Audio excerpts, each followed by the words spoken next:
sebelum bersama-sama kita memasuki acara beranda pada pagi hari ini, insya Allah menjadi hari yang sangat istimewa bagi kita semuanya, di mana akan hadir Bapak Ibu sekalian saudara kita Ibu Dr. Dina Yulia yang saat ini berkiprah di Australia. Namun sebelum itu kita hantarkan terlebih dahulu kepada saudara-saudara kita yang akan meninggalkan forum ini. Sama-sama kita mendoakannya semoga Allah berikan kemudahan di dalam melaksanakan tugas dan amanahnya, dijauhkan dari wabah dan musibah, dan apa-apa yang dikerjakan dapat terlaksana dengan sebaik-baiknya dalam ridha Allah Subhanahu wa Ta'ala. Dan baiklah Bapak dan Ibu, pada pagi hari ini kita telah mendapati saudara kita Ibu Dr. Dina Yulia. Assalamualaikum Ibu Dina. Waalaikumsalam warahmatullahi wabarakatuh. Pak Ustadz Hasan, bisa didengar dengan baik ya? Bisa dengan jelas sekali Ibu Dina, Alhamdulillah. dan bahagia sekali bisa dalam waktu yang sangat singkat, betapa mudahnya ketika Allah ingin mempertemukan ya. Dan betapa mudahnya ketika Allah ingin mempertemukan Ibu Dina bukan hanya dengan saya Bu Dina, tetapi Allah pertemukan dan silaturahmi Ibu Dina dengan 443 orang yang pada pagi hari ini masih bersama-sama dengan kita semuanya. Betapa Allah sayang dan Allah cinta kasih kepada Ibu Dina. Amin. Ibu Dina diberikan kemudahan dan Masya Allah tidak akan berlaku, tidak ada pertemuan yang kita laksanakan pada hari ini kalau bukan dikarenakan skenario dari Allah Subhanahu wa Ta'ala. Betapa mudahnya bagi Allah ketika menginginkan sesuatu, dan betapa mudahnya pula bagi Allah ketika ingin menghambat sesuatu. Nah, baiklah Bapak Ibu yang dirahmati Allah, kembali lagi pada pagi hari ini, mohon izin Bu Dina, saya ingin membacakan sekelumit ya dari CV Ibu Dina. Saya hanya akan bacakan sebagian saja dari apa yang saya pernah terima dari Ibu Dina, mudah-mudahan menambah referensi bagi Bapak dan Ibu di dalam mengikuti apa yang disampaikan oleh Ibu Dina pada pagi hari ini. Nah, Bapak dan Ibu, dari apa yang saya baca dari CV yang disampaikan oleh Ibu Dina, beliau dari sisi pendidikan ya, S1 beliau program studi agronomi dari Fakultas Pertanian IPB ya Ibu Dina. Ya, kemudian untuk program S2 beliau program studi biologi Fakultas MIPA ITB. Kemudian S3 School of Botany University of Melbourne. Dan Masya Allah berarti 3 kampus terpadukan di dalam pertemuan ini, sehingga saudara-saudara para peserta kita yang dari ITB tentunya bahagia sekali ada saudaranya dari ITB, dan begitu pun dari IPB tergabungnya luar biasa, dan termasuk juga dari University of Melbourne. Nah, Bapak dan Ibu yang dirahmati Allah, sebagaimana kita dapati bahwa Ibu Dina berkiprah di lembaga research ya terkemuka di Melbourne, dan mungkin nanti Ibu Dina bisa sedikit mengantarkan hal ini di dalam sharingnya. Dan pada pagi hari ini boleh jadi kita bisa mendapatkan tips, dikarenakan saya mencoba googling juga Ibu Dina, Masya Allah Bu Dina, pujian hanya untuk Allah Subhanahu wa Ta'ala, tetapi apa yang saya dapati bahwa bagaimana keberadaan Ibu Dina sangat signifikan sekali ternyata bagi lembaga penelitian yang diadakan di Melbourne melalui karya-karya dan hasil penelitian yang disampaikan oleh Ibu Dina. Nah, mudah-mudahan melalui apa yang disampaikan oleh Ibu Dina pada pagi hari ini, Ibu Dina dapat menginspirasi, memotivasi pula kami semuanya bahwa betapa profesi sebagai peneliti, researcher ini memberikan manfaat yang luar biasa bagi kehidupan. Nah, baiklah Ibu Dina, kami persilakan. Bismillahirrahmanirrahim. Terima kasih Ustadz Hasan atas kesempatannya. Nanti kami mohon izin untuk sharing slide. Selamat pagi Bapak Ibu sekalian. Terima kasih kembali atas kesempatannya yang diberikan untuk bertemu di forum ini.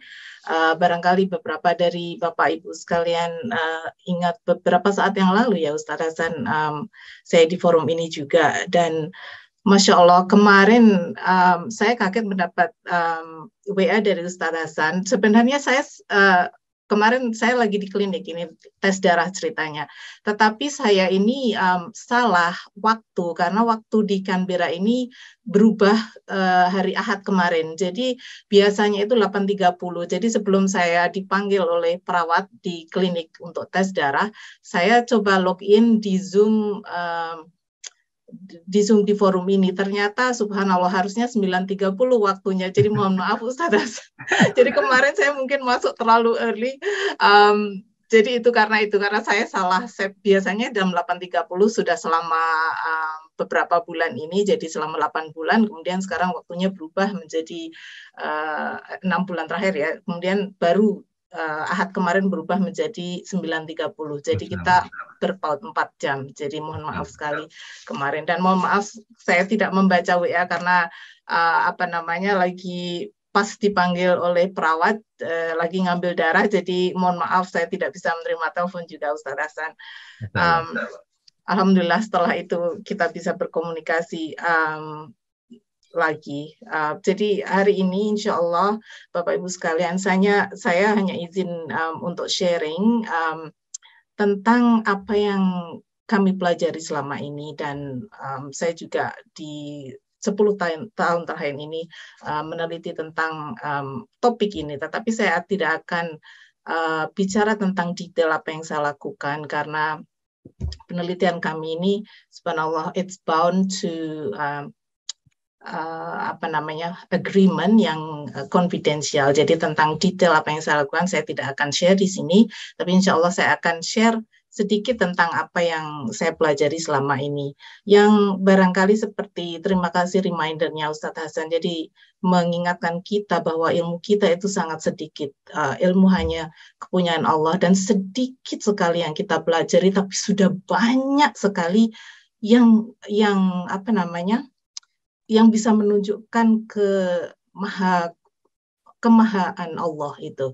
Jadi nanti kita bisa lihat bagaimana spesifiknya yang kami pelajari, tetapi sebegitu banyak manfaatnya. Bayangkan itu, di dunia ini tuh nikmat yang Allah berikan itu sangat banyak. Saya tidak membayangkan betul seperti hadis atau ayat di Al-Quran ya Ustadz, bahwa tidak akan cukup tinta di lautan untuk menuliskan nikmat Allah. Karena dengan sedikit yang kita lihat, insya Allah in a few minutes itu manfaatnya sudah besar sekali kepada kita manusia.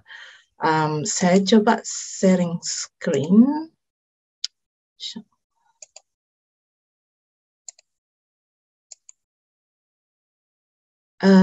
Bisa dilihat, Ustaz? Bisa, jelas Bu. Alhamdulillah. Alhamdulillah.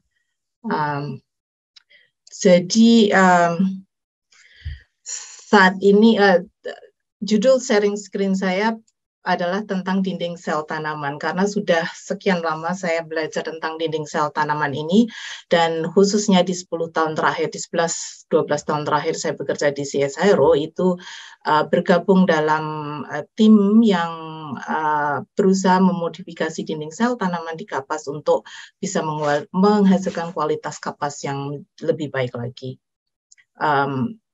Seperti saya sebutkan sebelumnya, saya tidak akan berbicara into detail of what we doing here, tapi secara garis besar saja tentang kondisi dinding sel di kapas itu seperti apa. Ini, dan saya akan memberikan banyak foto-foto ya Bapak Ibu sekalian, nanti kalau terlalu detail into science akan sangat membosankan. Jadi gambar di sebelah kiri adalah di mana tempat saya berada, jadi sebelah atas ini adalah gedung di mana kami berada, di mana sekarang berdasarkan peraturan di Australia ini bahwa antara lab, jadi lab ini yang bentuknya kotak ini, yang sebelah depan ini adalah office. Jadi office dan lab itu harus terpisah, karena kami adalah termasuk dalam PC2 lab. So PC2 lab itu adalah kita bekerja dengan genetically modified organism, makanya kita harus punya separate office dan lab. Kemudian ini kondisi gedung ini dari dalam, jadi lab itu yang sebelah kiri, sebelah kanan adalah office, jadi harus ada physical separation katanya begitu menurut peraturannya. Dan yang sebelah kiri adalah kondisi lab. Kemudian foto di tengah ini adalah foto kami bersama tim di Cotton Biotechnology Research Group yang terdiri dari beberapa tim di dalamnya. Jadi kita lihat di sini seperti melting pot ya Bapak Ibu sekalian. Jadi ada yang dari Indonesia, ada yang dari Australia, ada yang dari Prancis, ada yang dari Cina. Alhamdulillah kita bekerja bersama dengan baik. Yang foto yang sebelah kanan, jadi research group ini sangat dynamic.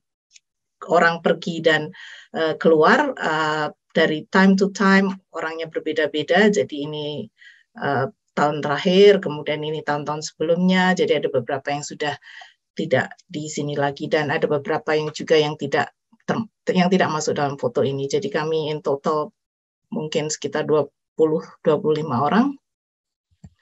Nah, selain saya bekerja sebagai anggota dari tim peneliti di Cotton, saya sehari-hari punya hobi untuk merangkai bunga. Jadi hanya menghubungkan dengan yang Pak Ustadz Hasan sampaikan tentang An-Nahl. Jadi An-Nahl sangat suka bunga. Alhamdulillah matching sekali dengan slide kami hari ini. Jadi ini beberapa rangkaian bunga yang alhamdulillah Allah memberikan kekuatan untuk bisa mempelajari dan bisa membuatkan rangkaian bunga ini untuk teman-teman kami di kantor atau teman di komunitas. Nah, sekarang saya ingin berbicara tentang dinding sel atau cell wall itu sendiri. Jadi tanaman ini sangat unik Bapak Ibu sekalian. Jadi hanya tanaman dan hanya tanaman di antara organisme-organisme yang mempunyai dinding sel. Kalau kita lihat manusia atau hewan itu punya tulang ya untuk menopang kita sehingga kita bisa berdiri tegak seperti ini.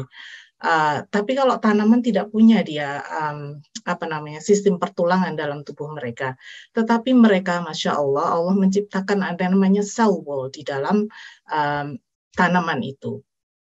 Jadi yang menyebabkan mereka enables them to standing up tall. Kalau Bapak Ibu melihat tanaman itu sangat tinggi, ini contoh tanaman tomat yang tidak terlalu tinggi ya, tapi ada beberapa tanaman trees for example atau tanaman jati misalnya, pohon jati yang sangat tinggi dan sangat kuat.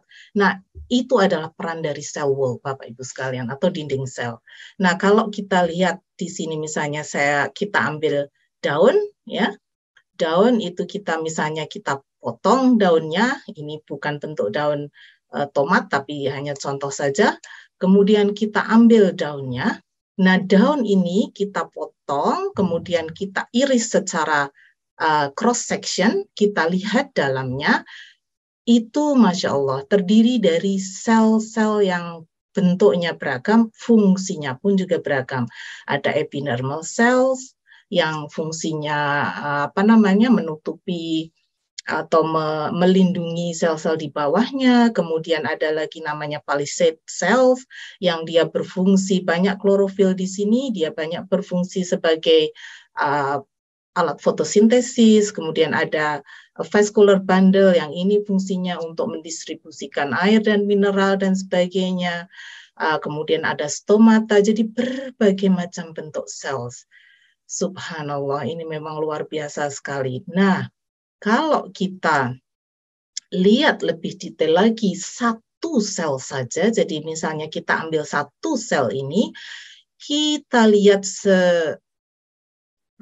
dalamnya, itu bentuknya seperti ini, ibu-ibu dan bapak-bapak sekalian, dan sangat-sangat kompleks. Bayangkan, ini hanya satu sel, di mana dari satu daun itu jutaan, bahkan mungkin miliaran sel di situ. Setiap sel ini terdiri dari namanya organel, jadi ada vakuola, ada inti cells dan sebagainya, ada nukleus ya, inti cells yang di dalamnya ada namanya DNA, ada RNA yang nanti mengkode tanaman itu menjadi apa dan sebagainya. Ada mitokondria dan sebagainya, mitokondria ini ya. Nah, selain ada yang di dalamnya ini, ada juga yang mengencapsulated the cell itself, yang namanya adalah cell wall atau dinding sel. Jadi yang hijau yang surrounding cells ini cell wall. Nah, itu di mana cell wall itu berada di dalam tanaman. Nah, fungsi ini saya ambil broad function dulu sebelum pergi ke detailnya. Cell wall sendiri sebenarnya sangat berfungsi untuk tanaman. Cuman kita ini manusia ini pintar sekali. Jadi kelihatan, oh ya ini kelihatan bermanfaat akhirnya dipakai oleh manusia. Jadi apa sebenarnya fungsi cell wall untuk manusia? Banyak sekali Bapak Ibu sekalian. Jadi sebagai sumber karbohidrat dan dietary fiber di fruits dan vegetables atau misalnya di beras, ya, kemudian di tepung-tepungan itu sebenarnya karbohidrat di situ banyak sekali. Kemudian di buah-buahan, di sayur-sayuran juga sangat banyak mengandung cell wall. Kalau Bapak Ibu pernah mendengar, oh ya makan ini banyak seratnya misalnya, atau kurma itu sangat banyak berseratnya. Yang disebut serat itu sebenarnya adalah karbohidrat. Jadi karbohidrat itu bagian dari cell wall. Nanti saya akan jelaskan di mana karbohidrat dan cell wall berhubungan. Kemudian juga cell wall itu misalnya dalam kapas itu kebanyakan adalah 90% itu adalah cell wall. Itu sangat banyak fungsinya. Misalnya untuk tekstil itu kita sangat tergantung kepada cell wall tanaman. Yang misalnya kita mengambil dari kapas ya, itu cell wall. Kemudian yang saya sebutkan tadi, misalnya dia bisa membuat tanaman itu sangat tinggi dan keras. Nah, orang-orang mengambil pohonnya itu dipakai sebagai bahan kayu, menjadi bahan-bahan bangunan. Semua yang ada di sini itu sebenarnya adalah cell wall without us realizing. Kemudian untuk paper, untuk ini semua adalah selulose, di mana selulose itu adalah selulosa itu adalah bagian dari cell wall itu sendiri atau dinding sel. Kemudian ada beberapa komponen daripada dinding sel yang namanya pektin itu sangat-sangat bermanfaat dari industri makanan sebagai gelling or thickening agent. Jadi kalau ada emulsifier dan sebagainya untuk bikin seperti jelly type, itu adalah sebenarnya komponen dari cell wall yang disebut dengan pektin. Nah, bagi tanaman sendiri, nah itu tadi adalah fungsi cell wall atau dinding sel untuk manusia. Ini ada. Nah, ini adalah apa fungsi cell wall sendiri bagi tanaman. Bagi tanaman, cell wall itu mempengaruhi atau membentuk overall plant form. Jadi bentuknya tanaman bentuknya sel itu sangat dipengaruhi oleh cell wall. Kemudian juga cell wall itu akan mempengaruhi growth and development of the plants. Bapak Ibu sekalian, ini adalah sel tanaman yang kemudian kita treatment dengan enzim untuk menghilangkan cell wall. Kalau cell wall atau dinding sel itu dihilangkan dari sel tanaman, itu bentuknya menjadi sphere atau bunder-bunder begini, Bapak Ibu sekalian. Jadi tidak ada bentuknya. Jadi makanya dinding sel itu sangat mempengaruhi bentuk dari sel tanaman itu sendiri. Nah, gambar yang sesudahnya yang A ini adalah a trichome dari tanaman yang namanya Arabidopsis. Jadi cell wall-nya itu bermodifikasi menjadi bentuk cross seperti ini ya. Jadi berspesialisasi sehingga membentuk fungsi tersendiri. Kemudian ini adalah epidermal cell dari tanaman tomat. Bapak Ibu bisa lihat di sini bahwa bentuk selnya itu menjadi kayak jigsaw puzzle ya.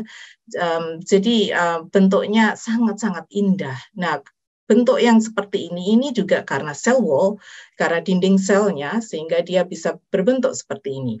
Kemudian yang sebelah kanan ini adalah batang kalau di cross section. Kemudian kita lihat silemnya, Bapak Ibu sekalian. Nah, kalau silem tanaman yang batang tanaman itu sangat terspesialisasi.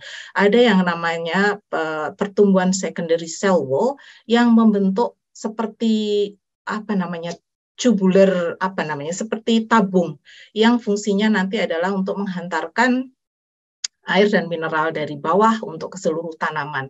Subhanallah, ini hanya terjadi untuk di vascular tissues, di jaringan yang berspesialisasi sebagai vascular tissue atau untuk menyalurkan makanan dan air dan mineral.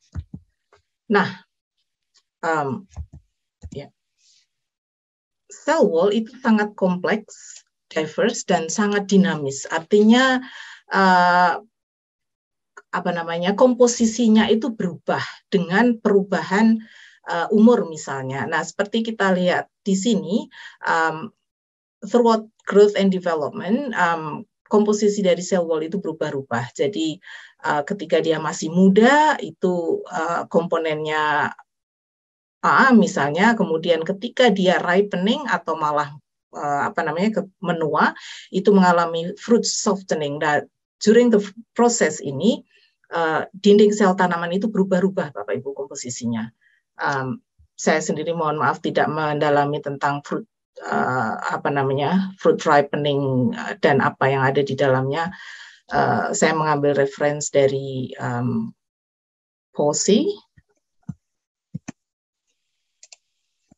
Nah, selain dinding sel itu berubah-ubah komposisinya throughout the development atau throughout ripening misalnya, komposisi dari cell wall itu sendiri juga berbeda-beda even dalam satu stage, Bapak Ibu sekalian. Misalnya ini adalah cross section. Jadi kalau ada batang ya, kalau nggak salah ini batang dari tanaman Arabidopsis, kita cut secara cross section, terus kemudian kita lihat di bawah mikroskop itu selnya banyak sekali di dalamnya, selnya banyak. Nah, selnya ini antara sel yang di luar dengan sel yang di dalam itu komposisi dinding selnya juga beda-beda, Bapak Ibu sekalian. Juga yang di dalam, yang di tengah-tengah sini ini juga beda-beda. Yang di tengah ini kalau nggak salah vascular tissue ya, jadi mungkin bisa kita lihat di sini ya, di vascular tissue ini yang di luar, makanya dia menunjukkan warna yang berbeda-beda. Jadi warna yang berbeda itu mengindikasikan komposisi dari dinding sel itu juga berbeda-beda. Seperti kita lihat ini, yang di sana beda, yang di tengah beda, yang di sini juga ke kuning-kuningan itu beda. Kemudian juga ini di ini di batang. Yang di sebelah atas ini adalah di akar. Jadi ini akar tanamannya, kalau nggak salah. Nah, kemudian kita bisa melihat bahwa komposisinya juga berbeda-beda. Ini kita lihat di sini semuanya berwarna. Di sini warnanya cuma di luar saja, yang di sini di tengah saja. Jadi kita mengamati ini dengan menggunakan spesifik antibody yang bisa merecognize spesifik komposisi dari polisakaride. Jadi ini menunjukkan bahwa komposisi dinding sel di sel tanaman akar, di sel jaringan akar itu berbeda-beda. Di luarnya beda, di tengahnya beda, seperti itu. Nah, ini terlalu detail barangkali. Saya hanya menyebutkan bahwa cell wall itu juga sangat berfungsi untuk defense mechanism, Bapak Ibu sekalian. Jadi kalau tanaman itu terinfeksi patogen misalnya, atau terinfeksi jamur atau bakteri, mereka itu di dalam, walaupun kita tidak bisa melihat ya di luar, di dalam itu mereka bereaksi. Dan salah satu komponen yang diproduksi misalnya ada namanya kalus, itu bisa dilihat, jadi ada diproduksi kalus. Kalus itu adalah bagian dari cell wall juga. Jadi misalnya untuk mempertebal, untuk mempertebal dinding itu tanaman itu bereaksi dengan memproduksi kalus ini misalnya. Jadi begitu. Jadi cell wall ini juga sangat penting untuk defense mechanism. Nah, ini mohon maaf tidak bermaksud untuk membingungkan Bapak Ibu sekalian, hanya memberi gambaran saja bahwa dengan metode yang kita punya, struktur cell wall itu kita bisa melihat ada dua tipe, primary cell wall dengan secondary cell wall. Kalau primary cell wall itu biasanya yang tipis, Bapak Ibu sekalian, jadi tidak mengeras. Kalau tanaman itu punya secondary cell wall, itu tanamannya itu jadi keras, kayak di kayu-kayuan, itu berarti dia punya secondary cell wall. Ya, kalau yang tipis, mudah dimakan, misalnya di fruits dan sebagainya, itu adalah mereka umumnya adalah primary cell wall. Nah, kemudian primary cell wall ini juga sangat kompleks kalau kita lihat di dalamnya, tetapi mayoritas ya, baik primary wall dan secondary wall, mayoritas itu adalah dibentuk dengan adanya komponen yang namanya selulose atau selulose. Jadi selain selulose sendiri juga ada banyak komponen, misalnya ada pektin yang tadi berfungsi untuk thickening agent, ya, ada cross-linking glycan. Mungkin saya detailkan di slide berikutnya. Nah, ini kalau kita lihat primary walls, dan primary walls ini juga beda-beda. Ada beberapa tanaman yang punya tipe 1, punya tanaman yang tipe 2, dan ada pembedaan sedikit antara tipe 1 dan tipe 2 ini. Jadi ini hanya modeling saja Bapak Ibu sekalian. Jadi seperti kita lihat, dinding sel itu mayoritas komponennya adalah selulose. Jadi yang tubular ini adalah selulose. Kemudian di tengah-tengahnya ada namanya siloglucans yang tadi disebut linking glycans, itu misalnya siloglucans. Kemudian ada lagi gluconoarabinoxylan, ada lagi ini hanya nama saja ya Bapak Ibu, tidak bermaksud untuk membingungkan. Kemudian ada berbagai macam, ada selodextrin, ada phenolic network juga beberapa, ada beta glycan dan sebagainya. Jadi pada dasarnya mereka interlink satu dengan yang lain melalui covalent bond di antara bahan-bahan kimia yang ada di dalamnya ini, membentuk satu kesatuan yang disebut dengan cell wall. Nah, ini hanya mentioning saja secondary wall ini banyak sekali komponennya, salah satunya lignin, kemudian ada lagi selulose seperti Bapak Ibu ketahui itu masih menjadi major komponen di dalamnya. Jadi ini hanya 2 tipe dari tanaman saja, mereka dan komponennya berbeda-beda. Jadi Masya Allah, jadi di dalamnya itu berbeda-beda Bapak Ibu semuanya, jadi tidak homogen. Nah, sekarang saya ingin bicara tentang kapas itu sendiri, sesuatu yang kami tekuni in the last few years. Nah, Bapak Ibu sekalian familiar dengan foto ini ya, kapas, ini tanaman kapas. Itu yang kami teliti sekarang. Kemudian ini nanti di slide berikutnya akan saya tunjukkan ini tuh apa. Jadi ini tuh, jadi kapas itu kalau kita nanti ada slide-nya Bapak Ibu sekalian, itu terdiri dari banyak biji di satu ini tuh Bapak Ibu sekalian. Ketika masih muda, biji ini kita lihat di bawah mikroskop, itu bentuknya seperti ini. Setelah tanaman itu berbunga, ya, mekar bunganya, itu sudah memproduksi biji di situ. Nah, bijinya kita lihat di bawah mikroskop itu bentuknya seperti ini. Jadi ada ini sel yang di bawah bunder-bunder ini sebenarnya adalah sel dari biji itu sendiri. Tetapi setelah pembuahan dia itu terus kemudian Masya Allah, jadi bulging. Ada beberapa sel yang bulging. Nah, sel yang mulai muncul inilah sel yang nanti akan membuat fiber atau cotton yang fluffy ini Bapak Ibu sekalian. Nah, ini hanya a piece of fiber dari cotton itu kalau kita lihat di mikroskop ini bentuknya seperti ini. Satu piece ya. Jadi kalau Bapak Ibu sekalian punya baju, kemudian ada yang satu string yang keluar itu, kalau dia dari kapas ya, itu bisa berbentuk seperti ini.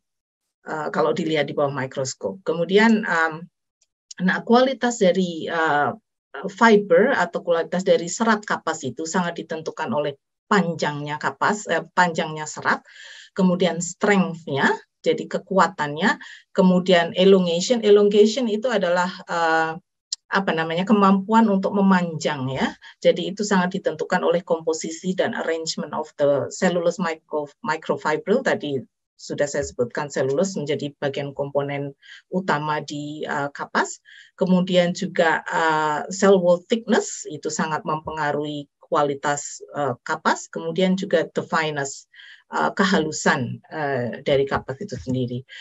Semuanya ada measurement-nya Bapak Ibu sekalian. Nah, ini gambar yang saya ambil pagi ini. Jadi kalau ini kapas tadi kita ambil nih satu kapas ya, satu bowl, we call it satu bowl. Jadi ini kapas yang sudah dewasa, sudah mature Bapak Ibu sekalian. Nah kemudian dari ini ada 1, 2, 3, 4, 5 section ya, atau 4 section. Kalau section ini saya ambil satu-satu ya, ini kita sebut locule. Nah satu section ini kemudian saya pisah-pisah lagi. Ini sebenarnya biji nih Bapak Ibu sekalian. 1, 2, 3, 4, 5, 6, 7 ini biji. Nah, 8 ya. Nah, biji ini kalau seratnya saya sebar-sebar begitu, ini bentuknya jadi kayak begini. Jadi bisa membayangkan ya Bapak Ibu sekalian. Jadi ini sebenarnya kapas. Nah, tadi yang gambar sebelumnya, ini biji nih sebenarnya Bapak Ibu sekalian. Nah, ini kalau masih 1 hari umurnya. Terus kemudian sehari sesudah dibuai, dia sudah mulai muncul. Nah, ini adalah inisiasi dari serat yang bunder-bunder itu. Yang akhirnya setelah 50 hari ya, itu bisa menjadi seperti ini. 40 atau 50 hari mereka menjadi dewasa dan menghasilkan serat yang panjang-panjang seperti ini. Nah, sekali lagi ini foto yang kami ambil dengan scanning electron microscope. Nah, ini sekali lagi Bapak Ibu sekalian 0 day post anthesis. So setelah post anthesis itu setelah pembuahan ya. Jadi pada hari pembuahan ini kalau kita lihat itu sudah muncul ini inisiasi, subhanallah. It's just amazing. Allah created ini, kita itu cuma mengamati saja ya Bapak Ibu sekalian, kita cuma mengamati dan menggunakan sebenarnya. Saya tidak tahu bagaimana seperti ini itu diciptakan, Masya Allah. Kemudian ini 1 hari Bapak Ibu sekalian, ini hari ke-0, kemudian 1 hari kami mengharvest, kemudian dilihat lagi di mikroskop, ini sudah agak makin panjang. 2 hari sudah semakin panjang lagi Bapak Ibu sekalian. Nah ini 40-50 hari kemudian bentuknya seperti ini. Nah kalau jadi a bunch of them itu bentuknya jadi seperti ini. Nah sekali lagi ini kalau ini kan banyak ini Bapak Ibu sekalian ya seratnya. Ini kalau di sini nggak kelihatan seratnya karena udah intertwined gitu ya, jadi linking to each other. Tapi kalau di sini Bapak Ibu sekalian bisa lihat ya seratnya masih satu-satu ini. Nah kalau seratnya ini satu kita ambil, kita lihat lagi dia scanning electron microscope itu bentuknya seperti ini Bapak Ibu sekalian. Jadi collapse ya. Jadi seratnya itu collapse. Jadi kita sebutkan bahwa sel tanaman kapas itu is the longest single cell in the world. Like the longest single cells in any organism. Jadi satu sel saja ini, tapi paling panjang. Tidak ada yang panjangnya sel itu sepanjang sel kapas ini. Ini single cell, tapi dia collapse di tengahnya karena sangat higroskop, sel air, komponen airnya sudah hilang. Nah ini hanya menunjukkan cotton fiber development. Jadi ketika ini yang saya bilang dia flowering, tapi kita sebut 0 day post anthesis, tapi dia sudah pembuahan, tapi masih hari ke-0. Nah itu ini sudah mulai membentuk bulat-bulat ini. Itu inisiasi dari fiber. Kemudian hari pertama, nah ini kalau dilihat di mikroskop aja Bapak Ibu sekalian, jadi mohon tidak bingung ya. Kemudian ini hari kedua, nah ini tadi sudah semakin memanjang. Jadi ini gambarnya dilihat di mikroskop, kemudian ini gambar visualnya Bapak Ibu sekalian. Jadi bentuk kapas itu ketika muda itu bentuknya seperti ini, nah semakin tua seperti ini. Terus kemudian kita panen ya. Nah, kalau gambar di bawah ini hanya menunjukkan cell wall, primary cell walls itu pada 7 days post anthesis itu masih tipis. Tetapi setelah 43, nah itu setelah dewasa, mature, dan siap untuk di-harvest itu seperti ini tebalnya, sangat-sangat tebal. Dan terdiri dari primary cell wall dan secondary cell wall juga. Nah, ini juga foto yang kami ambil dari scanning electron microscope. Jadi ini itu ada tiga jenis kapas yang kami teliti untuk keperluan penelitian ini. Jadi ada Gossypium arboreum biasanya kasar sekali ya Bu, yang ini kasar tapi kecil-kecil. Jadi ini dan pendek-pendek. Ini biasanya untuk denim, untuk jeans dan sebagainya. Nah, cocker ini tidak terlalu, cocker ini mungkin jenisnya bukan cocker yang di pasaran, tetapi ada satu jenis lain yang di pasaran, tapi jenis Gossypium hirsutum, jadi yang kebanyakan kita pakai untuk baju. Nah, kemudian Gossypium barbadans ini the finest, very good quality. Kalau kita bilangnya Egyptian cotton. Pima cotton kalau Bapak Ibu familiar, atau Egyptian cotton itu dari jenis si Pima atau Gossypium barbadans. Kalau kita ambil seratnya itu kita potong cross section. Nah, itu bentuknya seperti ini Bapak Ibu sekalian. Bapak Ibu bisa lihat bahwa thickness of the wall, jadi ini thickness-nya itu beda-beda. Jadi semakin makanya dia halus banget Egyptian cotton. Ini paling mahal dan the highest quality. Dia tipis. Kalau yang ini tebal-tebal, makanya untuk jeans dan sebagainya keras kan. Nah, ini yang untuk normal baju itu di tengah-tengah. Ini thickness dari cell wall-nya juga in between dari Pima dan Gossypium arboreum. Nah, ini hanya menunjukkan saja ini skematik dari komponen dinding sel di dalam kapas itu yang kita bisa tunjukkan masih mayoritas adalah selulose, 93% Bapak Ibu sekalian. Nah, di tengah-tengahnya ini ada beberapa komponen, ada pektin sangat sedikit ya, kemudian ada sialoglucan sangat sedikit, ada glucuronolactone sangat sedikit juga. Jadi 93% itu basically cellulose. Saya pikir itu saja. Bapak Ibu sekalian, mudah-mudahan bisa menambah pengetahuan kita tentang dinding sel dan dinding sel di kapas.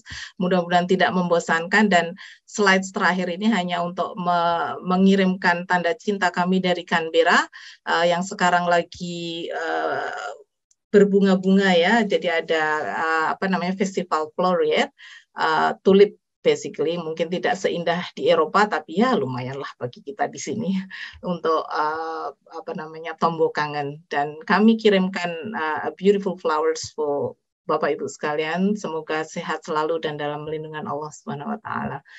Demikian Ustadz Hasan sharing kami. Saya stop share. Saya akhiri dengan Assalamualaikum warahmatullahi wabarakatuh. Semoga bermanfaat.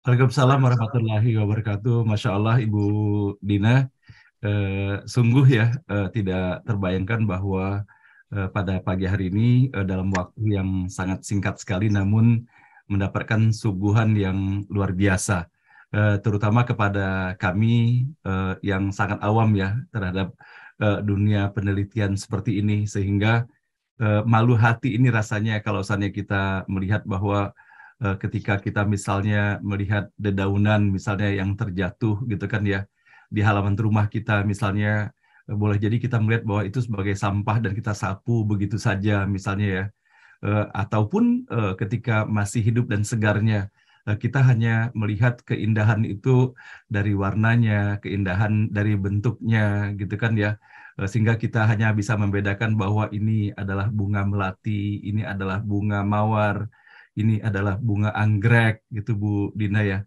Padahal ternyata kalau seandainya Allah berikan kemampuan kepada kita, dibantu dengan ilmu pengetahuan dan peralatan, maka sesungguhnya pada sepotong daun yang kita anggap sederhana itu ternyata Masya Allah tidak terhingga keindahan-keindahan yang Allah hadirkan bagi kita semuanya. Dan tadi saya terkesiap sekali ketika Ibu Nina menampilkan dalam slide-slide pada bagian awal itu seperti halnya puzzle tadi itu Ibu Dina ya, dan antara satu sama lain itu berbeda dan memiliki keunikan yang luar biasa, namun terasa di kita bahwa betapa kerapihan, betapa keseragaman dan betapa sekaligus keindahan itu semua yang notabene kalau seandainya kita melihat itu semua tidak akan mungkin dilakukan oleh anak manusia atau siapapun sendiri ataupun bersama-sama. Dan bahkan tadi pun Ibu Dina mengatakan dengan segala ketawaduannya bahwa yang Ibu Dina hantarkan dan sampaikan itu hanyalah merupakan hasil penelitian secara mikroskopis ya Ibu Dina ya.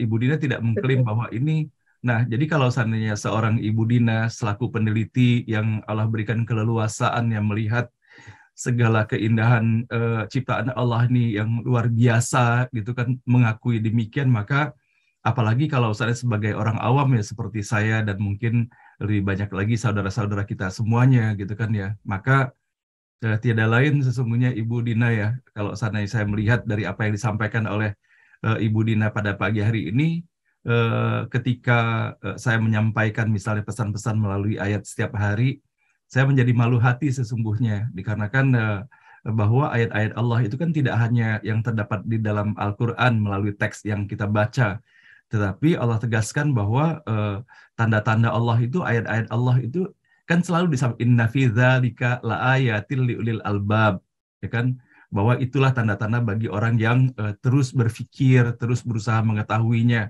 Nah, sehingga sesungguhnya apa yang disampaikan oleh Ibu Dina pada pagi hari ini, Ibu Dina sudah menyampaikan ayat-ayat Allah nih kepada kami semuanya. Jadi Ibu Dina sudah menyampaikan pesan-pesan Asmaul Husna juga kepada kami semuanya, bahwa siapa yang maha mendesain, siapakah Al-Musawwir itu.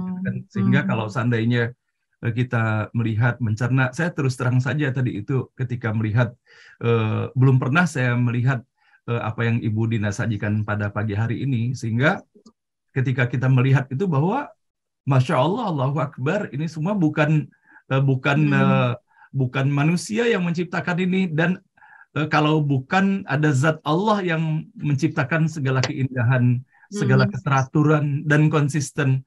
Sehingga kalau kita misalnya melihat daun sirih ya, daun sirih pada masa ayah ibu kita dulu ada di seputar kita dengan daun sirih, sekarang ini masih sama konsisten, dan kalau diteliti jenis sirih tertentu akan menghadirkan bahwa sama gitu kan ya, bahwa bagaimana Allah menjaga, dan di sisi lain bagaimana taatnya makhluk-makhluk ciptaan Allah itu, mereka tetap melaksanakan misinya.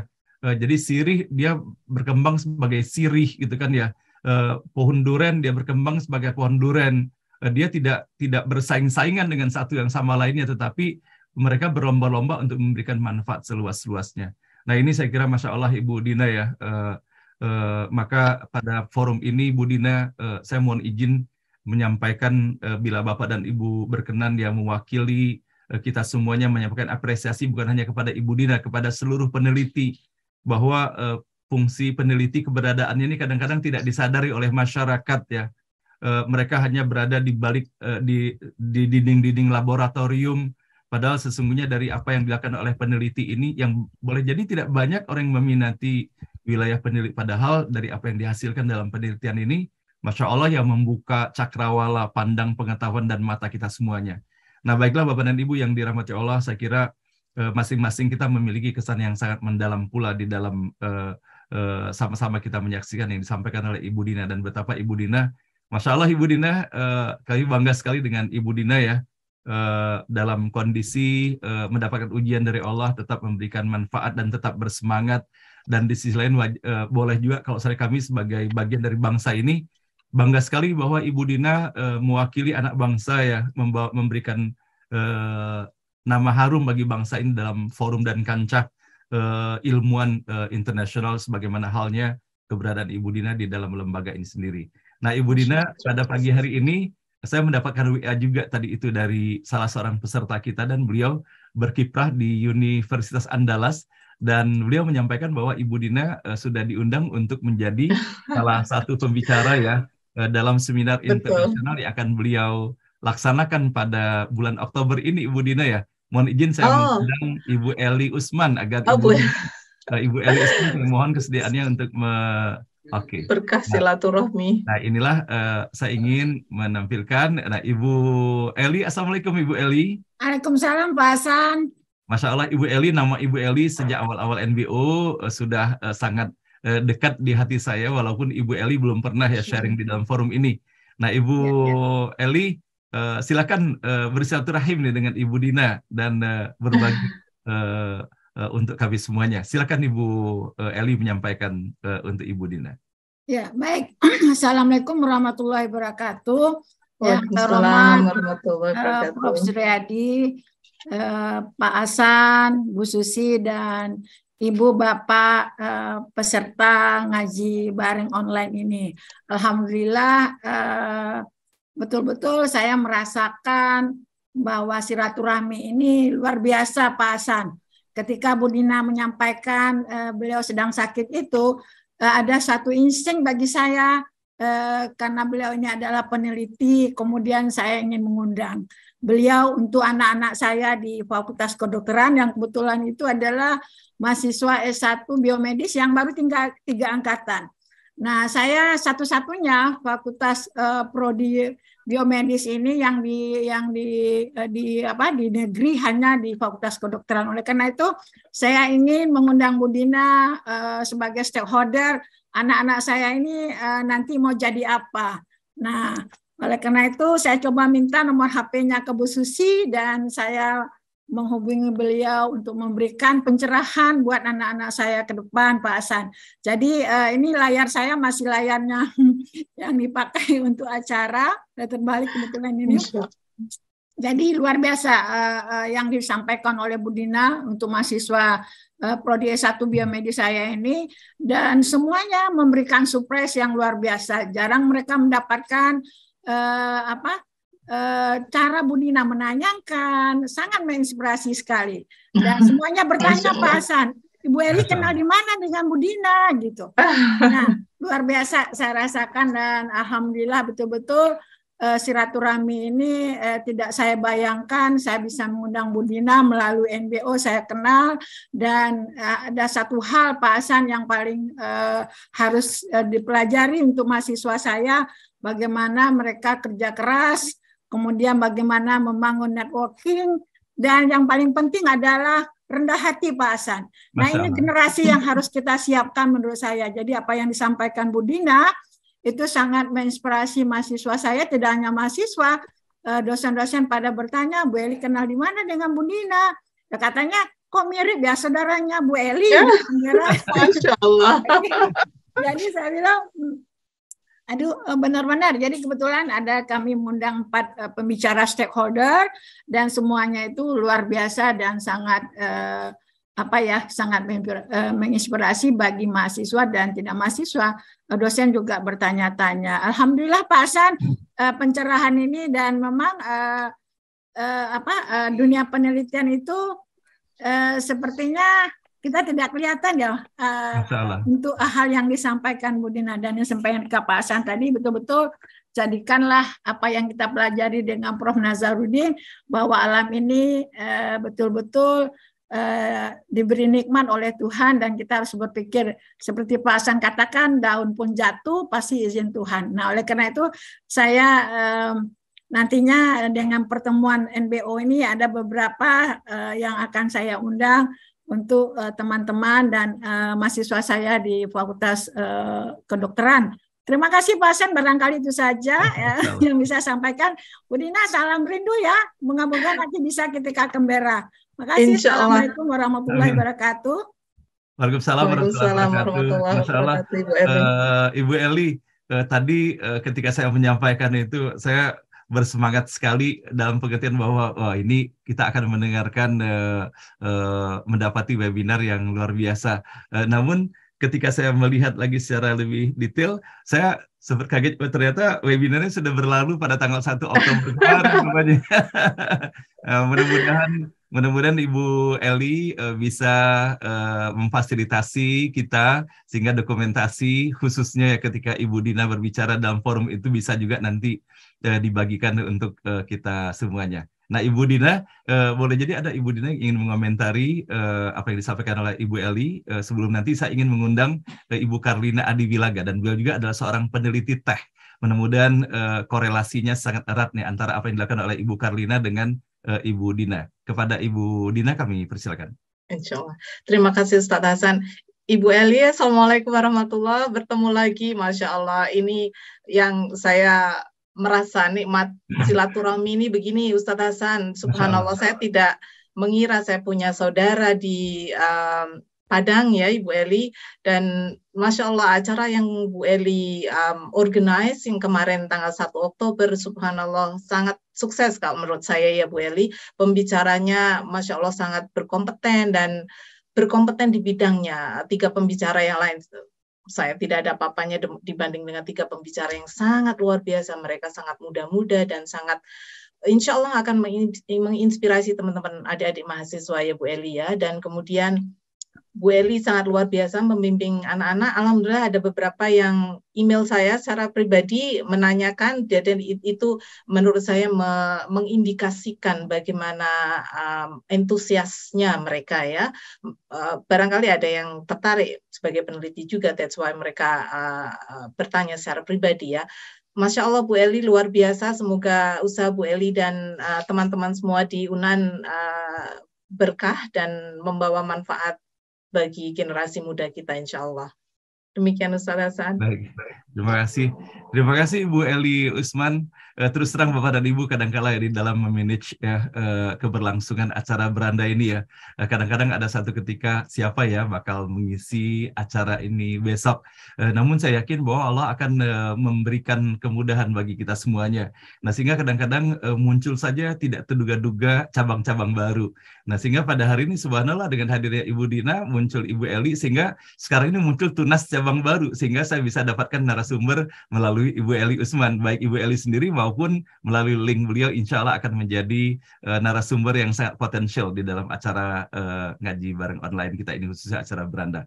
Nah, baiklah Bu Dina, kita ingin mengundang kehadiran Ibu Karlina Adiwilaga. Kepada Ibu Karlina, mohon kiranya berkenan untuk dapat meng-unmute-kan audionya. Ibu Karlina Adiwilaga, dan beliau adalah seorang peneliti teh, Ibu Dina, dan beliau mendapatkan sertifikasi dan level khusus di dalam kualifikasi sebagai seorang ahli teh nasional ini. Namun sepertinya sedang terkendala. Nah, baiklah Bapak, sepertinya Pak Hasan. Ya, baik Bapak dan Ibu yang berbahagia, kita berikan kesempatan untuk sekarang ini kita menyampaikan pertanyaan yang disampaikan melalui kolom chat ini, saya baru ingat. Nah, dari Pak Kunto, Ibu Dina, ada pertanyaannya. Bagaimana Ibu memaknai kecanggihan ciptaan Allah Subhanahu wa Ta'ala melalui kontemplasi terhadap keluarbiasaan fungsi dari sel tanaman ini? Dalam hal ini merupakan ayat-ayat kauniyah. Dengan memadukan ayat-ayat kauliyah di dalam Al-Quran, apa yang kira-kira dirasakan oleh Ibu Dina? Bismillahirrahmanirrahim. Terima kasih Pak Kunto, pertanyaannya selalu challenging ini pertanyaan Pak Kunto. Jadi ketertarikan saya sebenarnya terhadap ilmu biologi ini sebenarnya sudah dari sejak saya S1 di IPB dulu ya. Walaupun saya masuk agronomi, tapi saya selama barangkali 3-4 tahun, 3 tahun insya Allah, saya menjadi asisten di lab biologi yang mengajar praktikum untuk anak-anak yang baru masuk ya. Nah, sebenarnya ketertarikan saya terhadap biologi ini sudah lama. Sejak kecil saya juga suka bermain-main dengan tanaman, dan ketika saya masuk S1 kemudian melihat sel-sel tanaman di bawah mikroskop itu sudah sesuatu yang captivating me, jadi sudah mesmerizing me sekali gitu Pak Kunto. Jadi subhanallah begitu teraturnya ciptaan Allah itu, dan tidak mungkin kalau ada di surat apa saya lupa, di surat Al-Mulk mungkin ya Pak Ustadz Hasan, tapi di surat Al-Mulk itu untuk melihat barangkali bintang-bintang dan sebagainya. Kalau saya melihatnya keteraturan yang ada di dalam tanaman ya, di dalam sel yang Allah ciptakan. Bayangkan itu yang digambar yang tadi seperti daun tomat itu seperti puzzle, jigsaw puzzle. Dan kalau kita melihat, kalau waktu S1 itu saya melihat sel bawang ya. Jadi bawang itu ada sel lapisan tipisnya itu. Kalau kita lihat mikroskop itu kayak tiles begitu. Jadi kayak kayak paving gitu Bapak Ibu sekalian. Masya Allah, itu pertama kali saya melihat, subhanallah, that's so amazing. Bagaimana sel-sel itu bentuknya sama, ukurannya hampir sama tapi tertata rapi. Itu bayangkan kita masih melihat misalnya sel tomat misalnya, atau kita masih melihat sel bawang misalnya. Nah itu it's just amazing how terstruktur. Nah, kemudian ketika saya semakin lama semakin belajar dan kemudian melihat lagi di bawah mikroskop, itu saya baru mengerjakan yang sedikit ya Bapak Ibu sekalian. Jadi melihat di bawah mikroskop itu ternyata dari satu sel yang tadinya seperti paving itu, jadi satu sel yang di pave itu kita lihat, Masya Allah di dalamnya itu lebih kompleks lagi. Kita melihat ada namanya mitokondria, kita melihat ada nukleus, kita melihat ada Golgi, retikulum endoplasmik yang masing-masing small size of komponen itu ini mempunyai fungsi yang sangat luar biasa. Fungsi pernafasan, misalnya ada di mitokondria. Nah, ini saya baru menyebutkan belajar tentang struktur dinding sel ya Bapak Ibu sekalian yang sangat kompleksnya. Kalau orang mempelajari fisiologi misalnya, belajar tentang fotosintesis atau belajar tentang respirasi di sel, subhanallah, that is amazing. Orang melihat struktur retikulum endoplasma atau struktur mitokondria misalnya, itu terdiri dari protein-protein yang sangat kompleks di situ yang berfungsi, ada yang berfungsi mengcapture oksigen, ada yang berfungsi mengubah menjadi molekul yang lain, sehingga kita manusia dan tanaman itu misalnya atau organisme lain bisa bernafas karena sel kita itu punya mitokondria itu. Subhanallah, saya cuma belajar yang di luar nih, struktur sel wall. Kalau orang belajar fisiologi dan molekuler biologi yang lebih dalam, it's amazing. Jadi dari situ saya, Pak Kunto sangat tertarik, dan kemudian barangkali sebagai orang Muslim yang alhamdulillah seperti Ustadz Hasan yang kita mengkaji Quran lebih dalam ya tentang tafsir, saya tidak punya background pesantren dan sebagainya, tapi alhamdulillah dengan ada kajian seperti ini kita bisa tahu ayat-ayat Quran itu menyebutkan apa, dan subhanallah sampai sekarang Masya Allah I didn't feel any contradiction antara Quran dengan sains yang saya tekuni ini, tidak ada, karena disebut ada keteraturan. Kemudian saya pernah belajar hidroponik ya ketika S1, tesis saya tentang tanaman hidroponik. Jadi di Al-Quran disebutkan air hujan jatuh ke tanah, kemudian tumbuhan tumbuh. Nah, kalau hidroponik kita menumbuhkan tanaman di air misalnya, kalau air aja bisa tumbuh, tapi lama-lama juga nggak bagus karena tidak ada nutriennya, sangat terbatas. Tetapi kalau di tanah itu adalah very rich media yang Masya Allah orang yang belajar ilmu tanah barangkali tahu ada mikroorganisme, ada mineral di situ yang sangat dibutuhkan oleh tanaman, dan air itu memang fungsinya untuk bisa mendegradasi bahan-bahan organik menjadi bahan-bahan inorganik, mineral, sehingga bisa diserap oleh tanaman untuk tumbuh dan berkembang. Memang perlu air, kalau nggak perlu air jadi nggak bisa tumbuh. Jadi banyak yang kami baca di Al-Quran itu subhanallah, jadi in reality itu confirm segitu.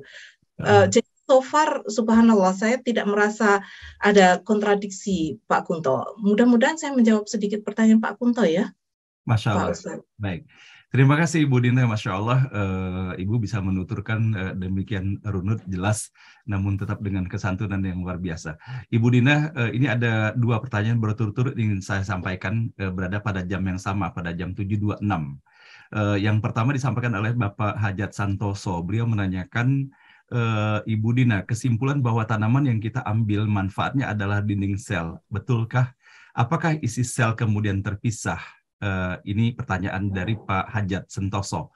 Dan kemudian yang kedua dari Ibu Fadlun Umar, apakah penamaan Egypt cotton itu karena kan tumbuhnya pohon kapas terbaik itu berada di Mesir dan menghasilkan produk terbaik pula, ataukah hanya sekedar nama saja? Dan kemudian beliau menanyakan pula, dan kalau produknya terbaca 100 thread, itu lebih kasar dibandingkan dengan 500 thread, apalagi dengan 1000 thread. Maksudnya seperti apa, sampai hanya pada batas tahu saja tapi tidak mengerti maksud daripada yang disampaikan hal ini. Dan kemudian disusulkan maksudnya pohonnya Oke, saya kira demikian Bu Dina. Jadi antara dua pertanyaan dari Pak Hajat dan pertanyaan dari Ibu Fardun, kami persilakan. Masya Allah, saya kok nggak saya tanya. Dari Pak Hajat, dari Bapak Hajat tadi. Dari Pak Hajat tadi itu menanyakan tanaman yang kita ambil manfaatnya adalah dinding sel, betulkah? Apakah sel kemudian terpisah? Ya, pertanyaannya bagus sekali Pak Hajat. Jadi sel itu kalau kalau dia berkembang, kalau dia sudah semakin menua, seperti di dalam di serat kapas itu sendiri, dia sel di dalamnya lama-lama mati, Bapak. Jadi kalau dia sudah semakin menua, jadi dia memproduksi pertama primary walls, kemudian secondary walls, ya, kemudian semakin lama diindikasikan bahwa di dalam selnya itu sudah tidak ada aktivitas, jadi lama-lama dia mati, jadi tidak terpisah, tapi dia mati aja, die off, dan kemudian kemudian selnya itu kemudian mengering, ya kan, kemudian yang kita sebut sebagai mature fiber atau serat yang dewasa yang kita bisa ambil, kita harvest. Jadi itu sel di dalamnya sudah tidak ada, Pak Hajat. Saya membandingkan ketika masih muda, kalau Bapak masih ingat gambar yang di awal, misalnya 2 day post anthesis atau 7 days post anthesis, kalau kita ambil selnya itu sel di dalamnya itu masih hidup, Pak Hajat. Jadi masih banyak aktivitas di dalam selnya. Kalau kita mengambil RNA misalnya, itu masih banyak konsentrasinya. Tetapi kalau yang sudah semakin tua, sudah tidak ada lagi. Jadi aktivitas sel di dalamnya itu sudah tidak ada dan it die off. Jadi mereka memang sudah mati selnya. Tidak terpisah, tapi ya begitu aja mati secara natural. Mudah-mudahan menjawab pertanyaan Pak Hajat. Kemudian Ibu Fadlun, Egyptian cotton, betul Ibu. Jadi karena kondisi iklim ya, jadi dia bagus tumbuh di sana, as well as dengan tipenya. Jadi tipe Egyptian cotton itu tidak bisa di Australia, tidak bagus. Jadi memang tidak bisa diproduksi. Makanya main production Egyptian cotton itu ya di Egypt. Ya, saya tidak mendalami apakah bisa ditumbuh di negara lain, tapi it is originally from Egypt. Kemudian threads itu sebenarnya number thread itu seberapa banyak fiber di dalam satu and one seed, and one itu Bu. Jadi semakin banyak number of threads-nya, number of fibernya di situ. Makanya dia semakin kasar kan? Gitu. Mudah-mudahan bisa menjawab pertanyaan Bu Fadlun. Oke, baik. Berikutnya Ibu Dina, pertanyaan dari Profesor Sasongko. Beliau menanyakan apakah Ibu punya hints bagaimana melakukan genetic engineering untuk menjadikan tanaman energi seperti kaliandra, gamal, dan sebagainya lebih cepat tumbuh? Prof. Song, saya tidak tahu jawabannya, mohon maaf. Saya personally tidak pernah belajar. Kami mempelajari atau melakukan genetically modified in terms of modification of the cell wall di tanaman kapas. Tetapi ada beberapa grup yang mempelajari tentang energi ya, tentang fotosintesis misalnya, barangkali bisa memodifikasi dalam hal fotosintesis. Saya kurang mengerti dalam energi apa ya, Prof. Jadi barangkali bisa saya mikirnya energi apa nih yang kita bicarakan. Kemudian hal-hal apa yang mempengaruhi biosynthesis of production of this energy, then we targeted to the gene involved in the production of in the biosynthesis of this energy, for example, dan kemudian baru setelah kita ketemukan gennya, kita mengkarakterisasi apakah benar gen ini betul-betul berpengaruh dalam this energy production. Mungkin begitu yang bisa saya ini Ibu Dina, biar sekaligus bisa bersilaturahim sesama peneliti juga. Assalamualaikum, Prof. Silakan itu lebih menjelaskan. Mohon maaf, ini saya anak kecil. Assalamualaikum. Terima kasih Pak Hasan. Assalamualaikum Bu Dina. Waalaikumsalam. Ini maaf ini tadi sambil olahraga nih treadmill langsung saya turun karena dengar suara cerita Bu Dina. Jadi ini maaf saya masih pakai kaos olahraga nih tadi. Jadi senang sekali mendengarkan apa yang disampaikan. Maaf tadi pertanyaan saya sebenarnya agak mengganggu karena itu out of scope dari yang itu sampaikan. Tapi saya mau memberi salam Aussie dulu ya. Kedai. Saya masih belum bisa menjawab itu, Prof. Malu saya. I spent 3.5 years in Sydney for my PhD di New South Wales. So, yeah, Aussie alumni actually. Alhamdulillah. Sama-sama.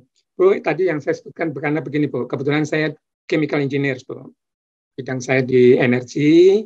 Jadi sebetulnya pada saat ini kan Indonesia sedang menuju, ya ini komitmen dunia, yang mungkin Australia juga, Paris Agreement Bu. Akan menuju ke net zero emission. Nah, dalam net zero emission, kita tahu bahwa di Indonesia ini saat ini banyak fosil. Ya, kita ingin juga menuju ke yang biomass. Nah, kita punya biomass waste, misalkan dari kebun-kebun kelapa sawit, regenerasi dari rubber tree, kemudian dari sawah ya, pesawahan, padi, rice husk, rice straw, dan sebagainya. Nah, ini kan memang masih kecil-kecil. Tapi yang diinginkan karena kebutuhannya besar itu diinginkan adanya hutan tanaman energi. Jadi di hutan-hutan yang saat ini tidak produktif mungkin akan digantikan dengan hutan tanaman energi. Nah, ada beberapa pilihan sebetulnya adalah seperti tadi yang saya sebutkan, kaliandra, gamal, dan sebagainya begitu. Jadi ini mungkin agak sedikit berbeda dengan apa yang dilakukan penelitian Ibu, tetapi mungkin Ibu bisa memberikan menggelitik saya, menginspire saya, karena tadi dengan fotosintesis, jadi konsepnya kami juga dari fotosintesis, di mana CO2 diserap oleh tanaman, kemudian menjadi selulos, hemiselulos, lignin, dan sebagainya. Begitu. Nah, ini sebetulnya yang kami inginkan, bagaimana supaya itu tumbuh cepat. Kami tidak ingin mengganggu, misalkan saat ini yang seringkali jadi ribut karena CPO, crude palm oil yang sebetulnya untuk food dijadikan energi kan jadi saingan begitu. Nah, ini kami ingin betul-betul tanaman yang non-edible begitu. Bukan untuk food tetapi bisa betul-betul untuk energi. Untuk ininya co-firing di PLTU pembangkit listrik jadi coal power plant. Itu mungkin yang ini senang sekali apa yang mendengarkan. Jadi, mudah-mudahan Ibu bisa menginspire saya. Tadi kalau tidak salah Ibu juga S2-nya di ITB kalau saya tidak salah tadi. Betul. Iya Pak, saya mengambil waktu itu saya dengan Ibu Rizkita. Rizkita Rahmi, iya. S2-nya dengan Ibu Rizkita. Ya. Karena saya juga membimbing S3 bersama Bu Pinkan, mungkin kenal ya. Bu Pinkan, iya betul. Bu Pinkan dan microbiology ya Pak ya. Betul. Nah, saat itu saya agak lain adalah karena sebetulnya penekunan saya di coal, batu bara, tapi juga ke biomass. Jadi waktu itu mencairkan batu bara dengan mikroorganisme. Dengan makhluk halus kalau saya katakan. Betul. Itu Bu Dina, maaf saya mengganggu. Oh, tidak Pak, Prof. Song. Terima kasih sekali. Oke, terima kasih Prof. Song. Terima kasih. Baik, silakan Ibu Dina. Iya, Prof. Song. Jadi, Masya Allah, saya juga mendengar pemaparan Prof. Song hari apa ya kemarin tuh? Ahad ya atau Sabtu? Ya, hari Minggu kalau nggak salah. Hari Minggu, ya. Masya Allah, luar biasa sekali. Jadi ada beberapa poin yang saya ingin, sependek pengetahuan saya, Prof. Song, saya sama sekali sangat awam ya dengan ini, tentang biomass waste. Nah, kalau biomass waste dari tanaman itu mainly, I think it's cell wall. Jadi memang kita bicara cell wall sangat relevan sekali dengan kalau kita bicara dengan biomass waste. Sebenarnya waste-nya dari tanaman itu ya cell wall, dinding selnya aja, karena selnya juga sudah mati, sudah tidak ada hal-hal yang lain. Nah, kecuali nanti barangkali dinding sel itu juga sebenarnya kalau tanaman itu metabolismenya dia menghasilkan primary metabolism and secondary metabolism. Primary metabolism itu termasuk dinding sel yang kita bicarakan tadi, itu primary, hasil primary metabolism. Secondary metabolism itu ada secondary metabolites yang diproduksi misalnya untuk ada phenolic compounds dan sebagainya, but it's minor compared to the primary hasil primary metabolism. Jadi kalau bicara biomass waste itu memang cell wall. Jadi kalau mau fokus ke degradasi nanti barangkali harus mengetahui komponen cell wall di situ apa ya Prof ya. Kemudian kalau untuk tumbuh cepat barangkali mungkin ya targetnya ke arah fotosintesis itu. Jadi modifikasi gen-gen yang involved di fotosintesis, dan tipe-tipe fotosintesis kan tergantung dari jenis tanamannya ya Prof, ada C4, ada C3 dan sebagainya. Jadi dan it's very very complex system. Jadi untuk target gennya sendiri saya kurang memahami, tetapi Prof di Australian University itu ada center fotosintesis yang sangat besar dan baru mendapat dana yang sangat besar dari pemerintah. Barangkali that would be worth it to contact. Mungkin Prof, mohon maaf sekali saya sepertinya tidak di area itu Prof Song, saya jadi tidak bisa mengomentari banyak. Masya Demikian Allah. Ustaz Hasan. Baik, terima kasih Ibu Dina. Masya Allah kita dapat suguhan yang luar biasa.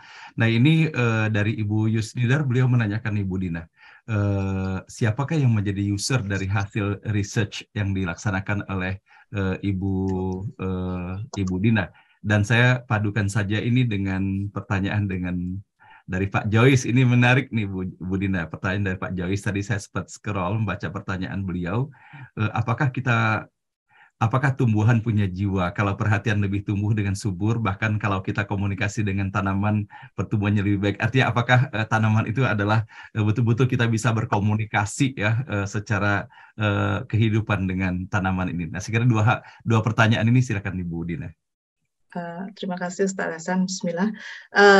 Ibu Yusnidar, pertanyaannya spot on sekali, siapa user penelitian. Nah, kenapa kami secara pribadi tidak boleh menyebutkan hasil penelitian secara secara terbuka karena itu sangat confidential. Acara seperti ini adalah sebenarnya acara pribadi, saya tidak atas nama organisasi ya. Jadi it's okay to talk about very general dan sebagainya, karena di CSIRO sendiri ini sebenarnya kami riset organisasi, tetapi penelitian ini kita kolaborasi Bapak Ibu sekalian. Jadi ada external funding sebenarnya.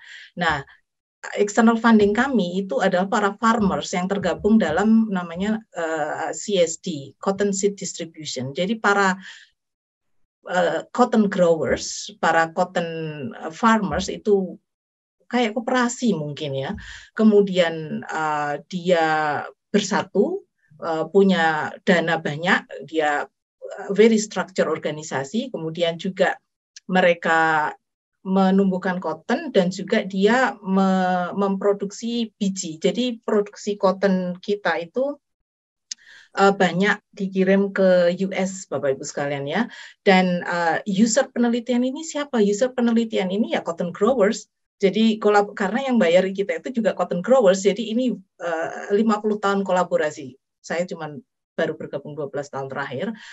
Ini sudah 50 tahun kolaborasi, dan para farmers ini, para cotton growers ini sangat-sangat merasakan manfaatnya. Kalau boleh saya bilang ada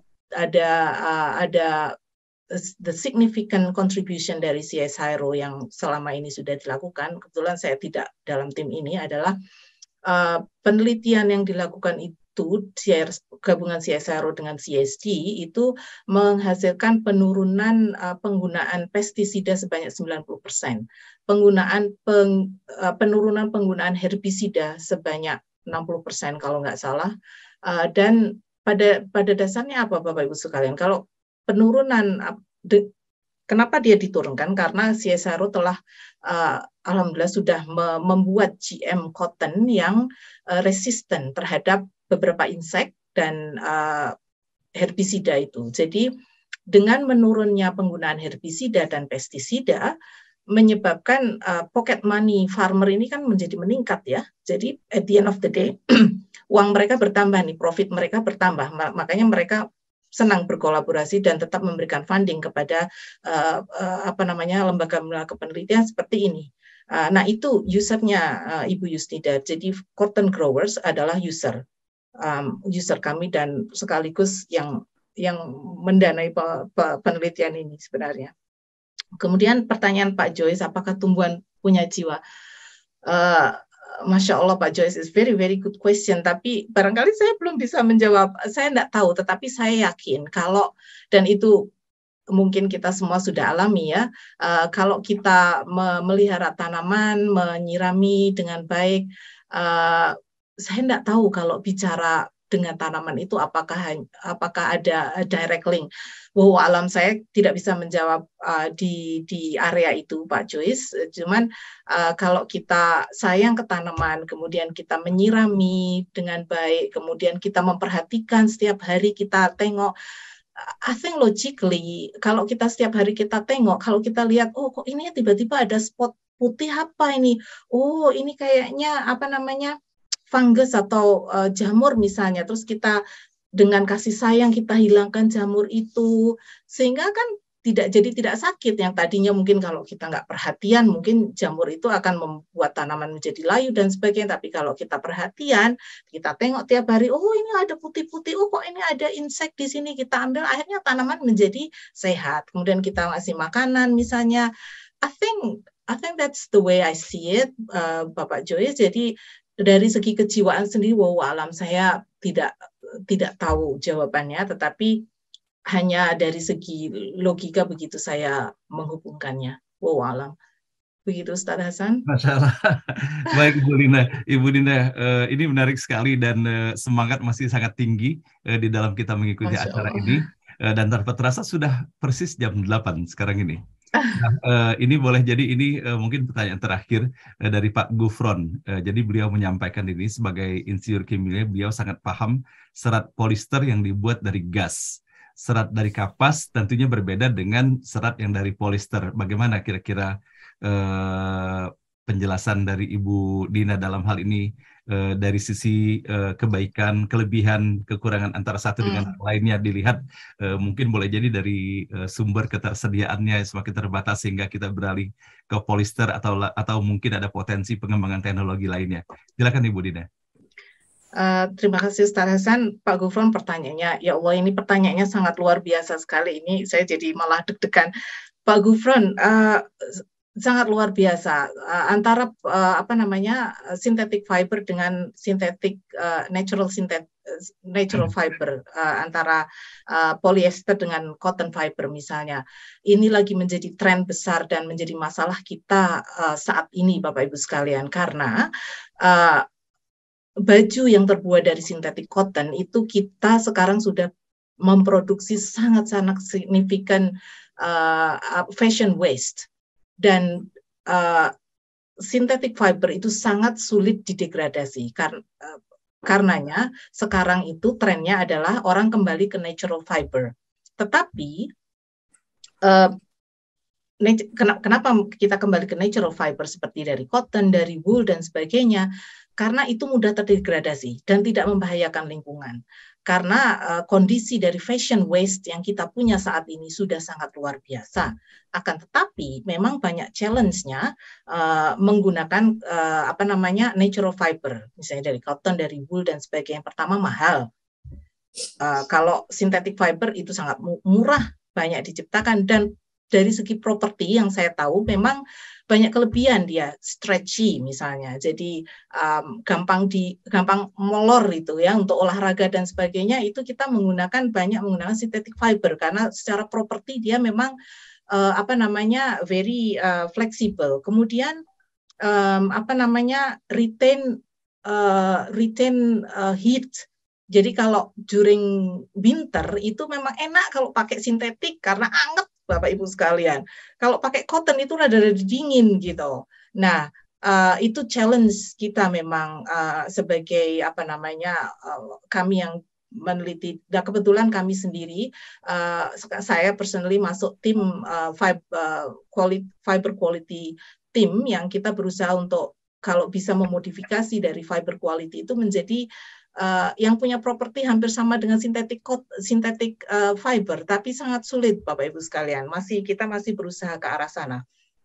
Jadi itu dari segi retaining heat, flexibility itu memang synthetic fiber itu sangat-sangat luar biasa. Di mana kalau cotton fiber, baju-baju yang terbuat dari cotton itu crisp ya, jadi harus disetrika itu kalau kita mau pakai. Nah itu bagi kami yang tinggal di sini nggak punya pembantu dan sebagainya, itu setrika itu hal yang besar gitu. Jadi itu drawback-nya ya kalau dari kekurangannya itu cotton itu. Tapi dia enak dipakainya itu kan, comfortable. Cuman dia nggak terlalu stretchy ya, nggak stretchy, tidak seperti sintetik. Tapi kelebihannya adalah tidak membahayakan lingkungan, dan itu in the long run itu sangat-sangat dianjurkan kita mulai berpikir kalau bisa bahan-bahan baju kita itu dilihat komposisi antara synthetic fiber dan natural fiber. Kalau bisa sebagai orang muslim yang tidak hanya kita baik dari segi muamalah dan sebagainya, kita juga sebaiknya baik dari segi lingkungan. Jadi memperhatikan lingkungan. Kalau kita Masya Allah, mohon maaf Bapak Ibu saya menyebutkan ini tidak bermaksud menggurui Bapak Ibu sekalian ya. Jadi sebaiknya memang kita berpikir untuk ke arah lingkungan, karena untuk generasi the young generation, anak cucu kita ke depan. Demikian Ustadz Hasan, mudah-mudahan menjawab pertanyaan Pak Gufron. Masya Allah, terima kasih Ibu Dina. Rasa ingin kami terus berlanjut, apalagi masih ada pertanyaan-pertanyaan, namun saya kira kita harus membatasi juga, dan tentunya kepada Bapak dan Ibu sebagaimana biasanya di dalam setiap kita menyelenggarakan acara ini tidak selalu tuntas pertanyaan-pertanyaan yang disampaikan, dikarenakan ada batasan-batasan juga yang harus kita penuhi, terutama dalam hal ketersediaan waktu, apalagi kalau seandainya pada hari Jumat Ibu Dina pertanyaan dihantarkan banyak sekali, terus yang bisa terhantarkan dengan keterbatasan waktu kadang-kadang sangat sedikit, dan kadang-kadang ketika menjadi moderator seperti ini kadang-kadang jadi gampang juga begitu pertanyaan, ini yang mana nih yang bagus-bagus semua. ada yang terlewatkan, ada yang tidak gitu, sehingga Bapak dan Ibu mudah-mudahan bisa dibukakan pintu pemakmuman yang lebih luas dan leluasa lagi apabila ternyata ada pertanyaan yang tidak dihantarkan dengan baik dalam kesempatan ini. Insya Allah kesabaran Bapak dan Ibu akan membukakan pintu rahmat yang lebih luas lagi di dalam kesempatan yang lainnya. Nah, Ibu Dina, ada 2 lagi yang akan kita tampilkan pada pagi hari ini. Yang pertama, kita ingin mendengarkan sambutan dari Prof. Suharyadi terlebih dahulu, mewakili kita semuanya, dan kemudian nanti akan ada sebuah puisi yang akan disampaikan oleh Profesor Safwan Hadi. Mudah-mudahan nanti Ibu Dina masih memiliki waktu pula, dan begitu juga Pak Ibu sekalian untuk kita sama-sama mendengarkannya. Dan baiklah, kini kita undang Profesor Dr. Suharyadi. Kami persilakan, Prof. Terima kasih, Wasan. Siap, Prof. Assalamualaikum warahmatullahi wabarakatuh. Saya tidak tampil nih, saya mengikuti jejak Pak Song olahraga karena COVID-nya belum negatif. Siap. Silakan, Prof. Ya, jadi saya tidak tampil ya. Kalau tampil ya, nanti Prof. Tampil beda nggak enak. Silakan, Prof. Ibu Dr. Dina yang kita muliakan bersama, Bapak Ibu sekalian, peserta ngaji bareng online yang masih bertahan 250-an orang.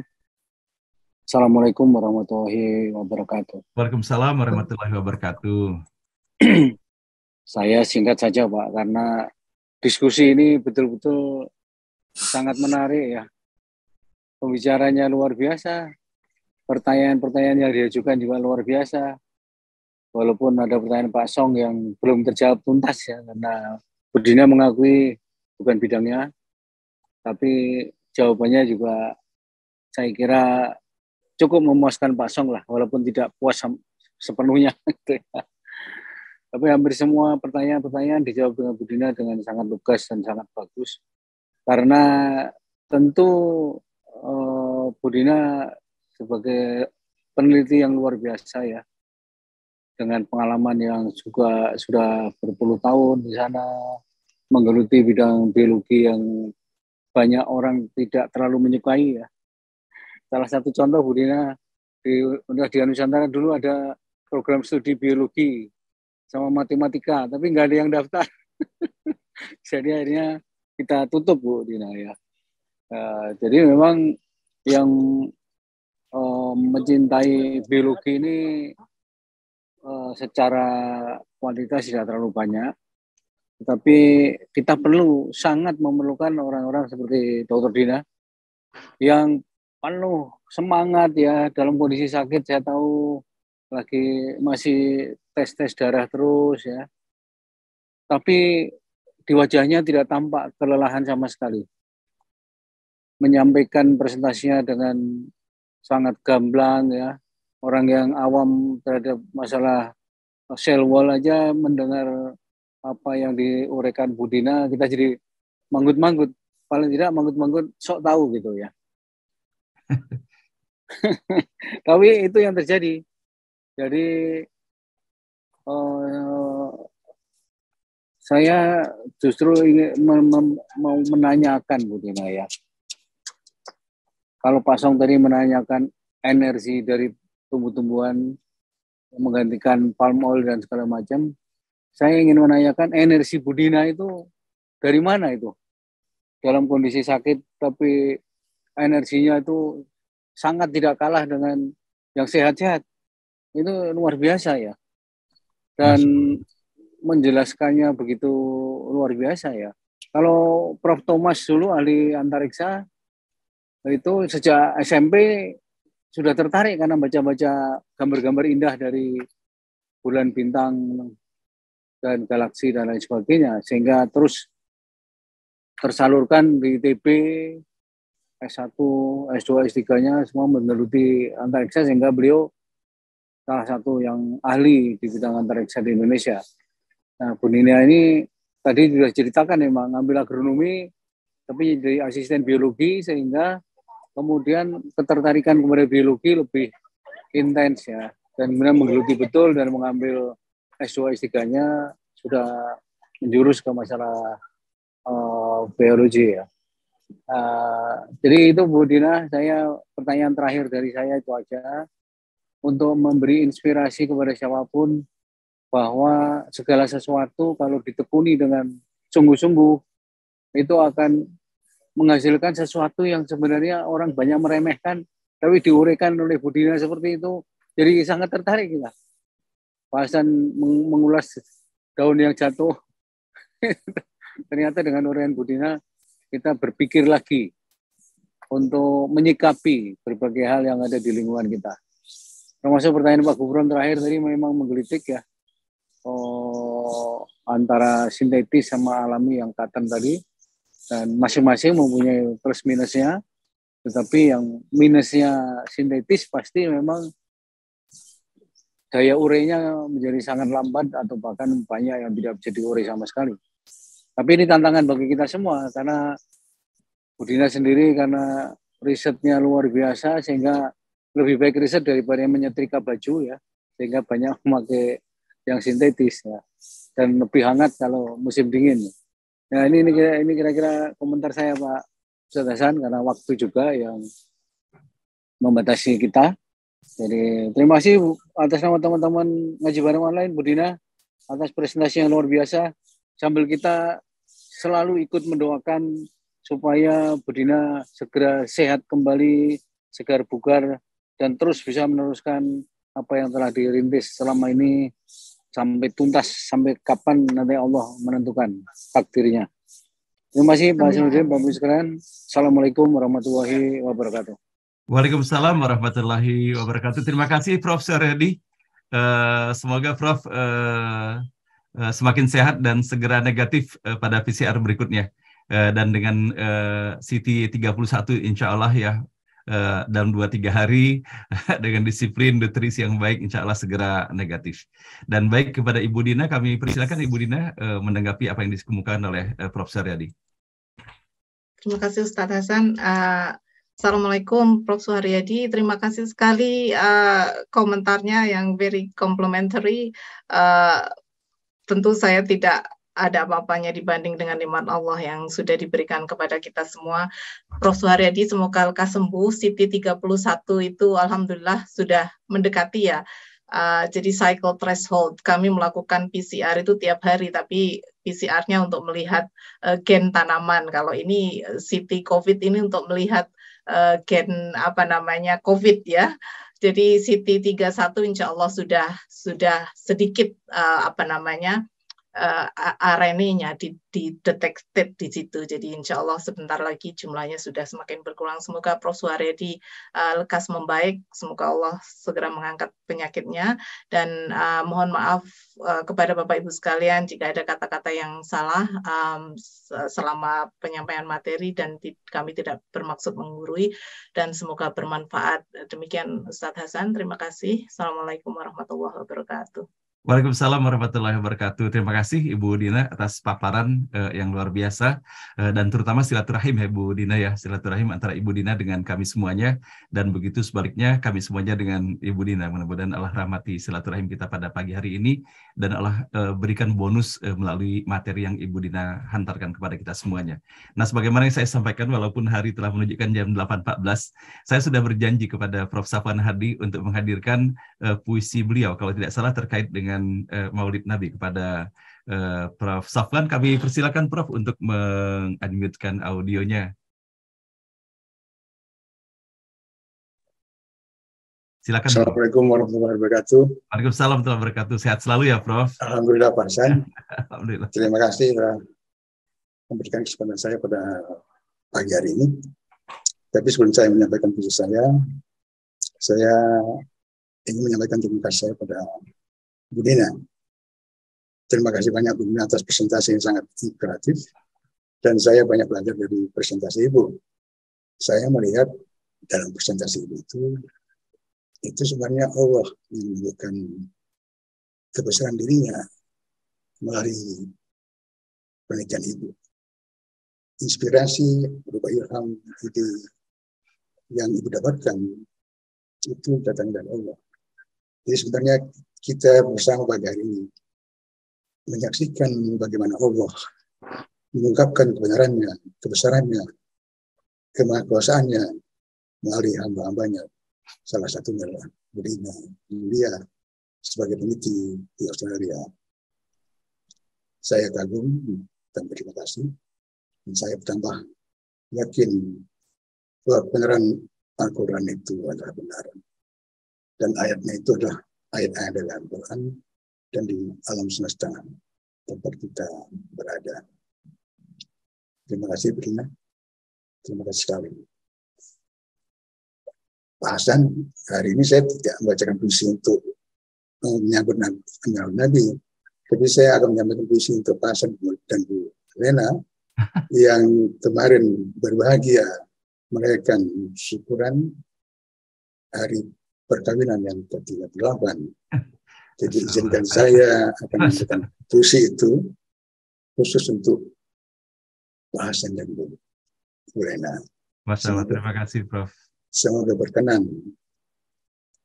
pada puisi yang saya tulis untuk Bapak dan Ibu, Pak Hasan, sahabat dan guru saya, guru kita semua. Bismillahirrahmanirrahim. Hari bahagia. Waktu berlari dengan cepat. Tak terasa 38 tahun telah berlalu. Hari ini hari bahagia. Kau dan aku duduk berdua mengenang masa lalu.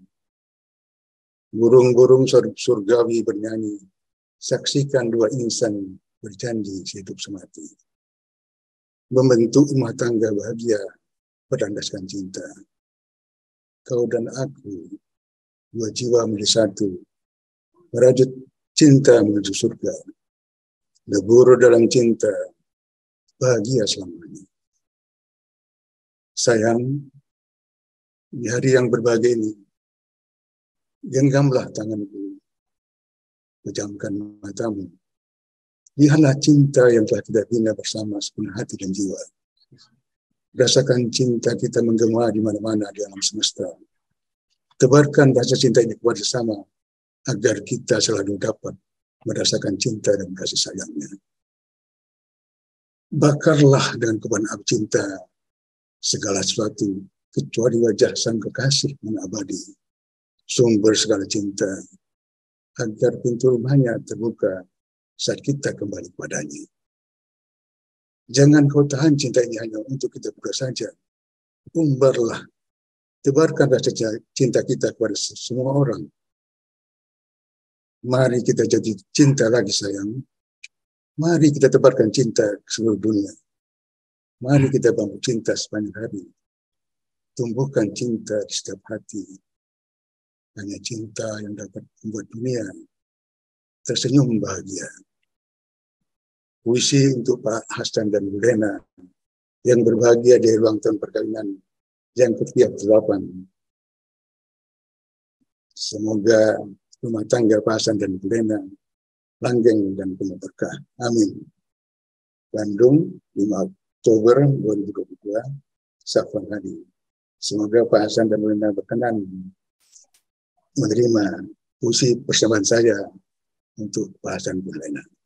Semoga Pak Hasan dan Bu Lena selalu bahagia dan menebar kasih kepada kami semua, dan berbagi ilmu kepada kami semua.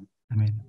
Dan kita bersama-sama dapat memisahkan keindahan hati seorang teman, seorang guru yang kita cintai bersama. Amin. Terima kasih Pak Hasan. Amin ya rabbal alamin. Masya Allah, terima kasih Prof. Safwan. Di tengah saya menerima puisi yang begitu panjang tentang salawat Nabi, tidak mengira bahwa Prof memilih untuk menyampaikan puisi untuk saya dan istri saya Ibu Lena pada pagi hari ini. Tentunya terima kasih penghargaan kami setinggi-tingginya, setulus-tulusnya kepada Prof. Safwan, tidak hanya menghadirkan untayan kata yang begitu indah, namun kami yakin bahwa di dalam puisi yang disampaikan ini terhamparkan doa-doa dan harapan bagi kehidupan saya sekeluarga tentunya, dan tentunya kita semuanya. Nah, tentunya bagi saya dan Ibu Lena bersama kami sekeluarga, sebagaimana halnya Bapak Ibu sekalian, bahwa amanah di dalam kehidupan keluarga ini bukanlah amanah yang ringan ya di dalam kita mengembannya. Dan pastilah akan banyak sekali ujian-ujian yang Allah berikan kepada kita di dalam menjalani kehidupan berkeluarga ini sendiri. Dan tentunya tiada lain karena kita menyadari bahwa pernikahan itu adalah salah satu dari 3 mitsaqun ghalidha yang disebutkan di dalam Al-Quran, adalah perjanjian yang berat yang di sisi Allah Subhanahu wa Ta'ala, yang disetarakan dengan perjanjian antara Allah dengan para nabi dan rasul, dan perjanjian antara Bani Israel dengan Nabi Musa.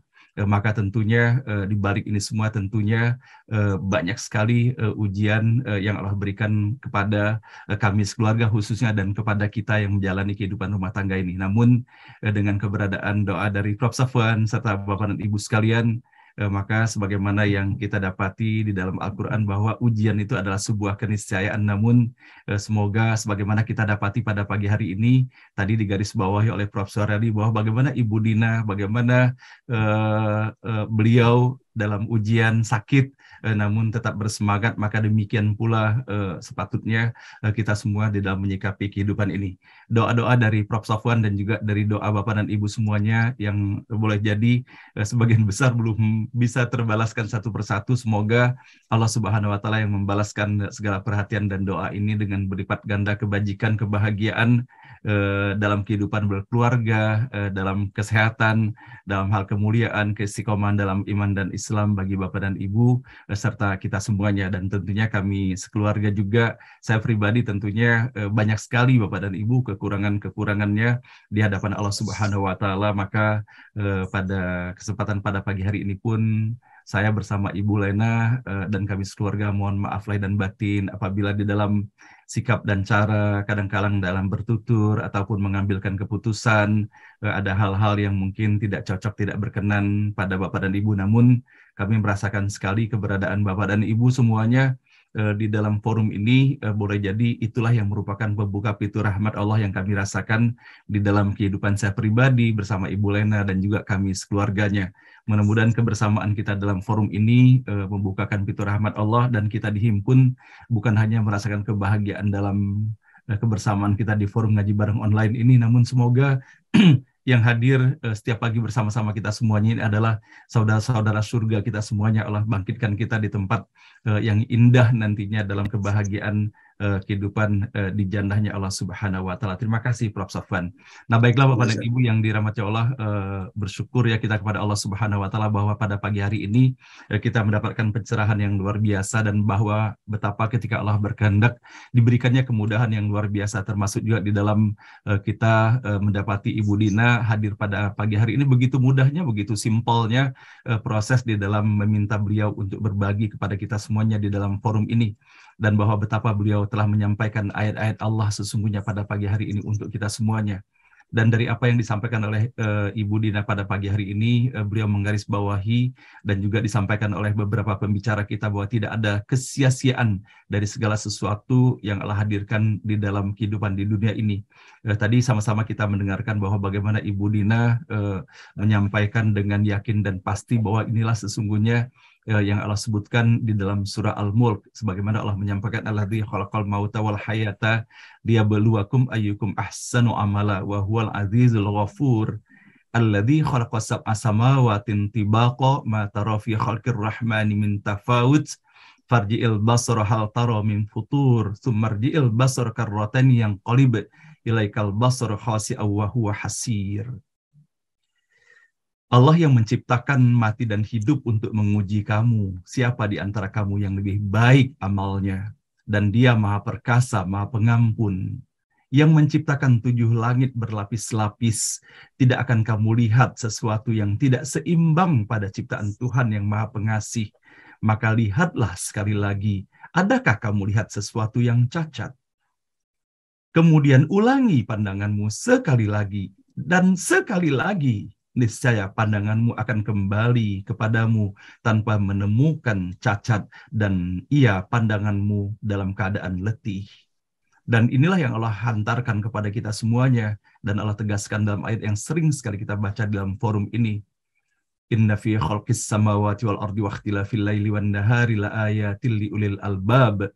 Maka Allah lanjutkan di dalam ayat 191, alladzina yadhkurunallaha qiyaman wa qu'udan wa 'ala junubihim wa yatafakkaruna fi khalqis samawati wal ardi rabbana ma khalaqta hadza batila subhanaka faqina adzabannar. Siapakah ulil albab itu?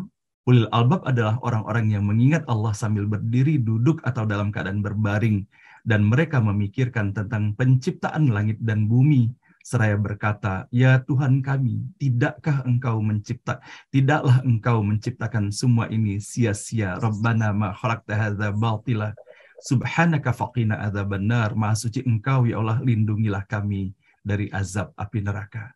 Nah, Bapak dan Ibu yang dirahmati Allah, terima kasih pula kita kepada Ibu Dina pada pagi hari ini. Beliau menginspirasi beliau bahwa betapa sesungguhnya kalau misalnya kita perhatikan bagaimana para ulama mendapati, para peneliti mendapati bahwa paling sedikit terdapat 61 ayat di dalam Al-Quran di mana Allah berbicara tentang tumbuh-tumbuhan, baik tumbuh-tumbuhan yang besar sampai dengan hal-hal yang sekecil-kecilnya di dalam Al-Quran. Dan tadi Ibu Dina menyebutkan, saya ingin membacakannya. Salah satu di antaranya adalah sebagaimana termaktub di dalam surah An-Nahl ayat ke-10, walladzi anzala minas sama'i ma'a lakum minhu syarabu wa minhu syajarun fihi tusimun. Dialah yang telah menurunkan air hujan dari langit untuk kamu, sebahagiannya menjadi minuman dan sebagiannya menyuburkan tumbuh-tumbuhan yang pada tempat tumbuhnya kamu mengembalakan ternakmu.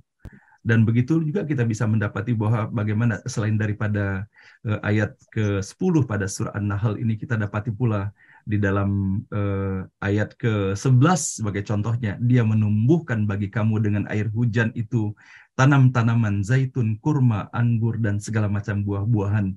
Sesungguhnya pada yang demikian itu benar-benar ada tanda-tanda kekuasaan Allah bagi kaum yang memikirkannya. Nah, mudah-mudahan Bapak dan Ibu kita diberi kemudahan oleh Allah untuk senantiasa tidak hanya melihat dengan mata kepala, tetapi bagaimana kita melihat dengan nalar, mentadaburi sebaik-baiknya, sehingga mudah-mudahan atas segala yang kita dapati dalam kebesaran Allah semakin meningkatkan keimanan dan ketakwaan kita kepada Allah Subhanahu wa taala. Dan demikian maka berakhirlah acara ini. Terima kasih pada Ibu Dina atas segala perhatiannya, dan bersama-sama kita memahkotai pertemuan kita pada hari ini dengan doa yang kami mohon kesediaan kepada Ustadz Muhammad Taslim untuk dapat memimpin doa pada hari ini. Dan alhamdulillah beliau sudah ada bersama kita semuanya. Silakan Ustaz Taslim. Silakan. Assalamualaikum warahmatullahi wabarakatuh. Waalaikumsalam warahmatullahi wabarakatuh. Alhamdulillah wa syukurillah. La haula wa la quwata illa billah. Wassalatu wassalamu ala rasulillah wa ala alihi wa sahbihi wa mawalah. Amma ba'du. Terima kasih Pak Ustadz Hasanuddin. Dan terima kasih semuanya yang berada di sini. Ada Bu Dina, ada Pak Safwan, dan semuanya, Prof. Suharyadi yang sakit. Itulah Allah berikan ujian. Mudah-mudahan diangkat penyakitnya. Mari kita semuanya memohon kepada Allah, semoga kita semuanya diberikan keberkahan, manfaat ngaji di NBO ini betul-betul bermanfaat untuk kita dan semuanya. A'udzubillahi minasyaitonirrajim. Bismillahirrahmanirrahim. Hamdan hamidin, hamdan na'imin, hamdan syakirin, hamdan yuwafi'u kafil mazid. Ya Rabbana lakal hamd kama yanbaghi karim 'azim sultan. Allahumma shalli ala sayyidina Muhammad wa ala alihi wa sahbihi wa tabi'in bi ihsan ila yaumil. Ya Allah, Ya Basiru, Ya Ghafar, Ya Sami'u, Ya Ghafur. Duhai Rabb kami, Engkau yang maha melihat, Engkau yang maha mendengar, Engkau pula yang maha pemaaf dan pengampun, Ya Rabb. Di pagi hari ini, kami ngaji. Di NBO ini yang dibimbing oleh Bapak Ustadz Hasanuddin Thayyib, selalu berusaha untuk mengaji dan mengkaji, agar kami faham, agar kami mengerti apa yang ada di dalam Al-Quranul Karim, agar kami mampu mengamalkan kalam-Mu, ya Allah. Ya Allah, ya Rabb kami. Begitu pula, ya Allah, nikmat yang Engkau limpahkan kepada kami, karunia dengan sehat, dengan sakit, semuanya itu yang terbaik untuk kami, ya Rabb. Kami sadar bahwa itu semuanya kebaikan untuk kami. Yang Engkau uji dengan sakit, Engkau angkat penyakitnya, ya Allah. Engkau ganti dengan sehat walafiat melalui makanan yang dikonsumsi, minuman, dan melalui tangan-tangan para dokter. Amin. Begitu pula, ya Allah, yang Engkau uji dengan sulit, Engkau mudahkan, ya Rabb. Amin. Yang Engkau berikan sehat agar bertambah semangat. Amin. Untuk beramal soleh. Amin. Ya Allah, ya Rabb kami, khususnya untuk guru kami, ya Allah, yang sedang milad pernikahan, Engkau berikan keluarga yang sakinah, mawaddah, warahmah. Amin. Begitu pula Engkau berikan keturunan yang soleh dan solehah. Amin, ya Allah. Untuk kami semuanya, ya Rabb. Amin. Begitu pula, ya Allah, berikan keturunan yang soleh dan solehah. Amin.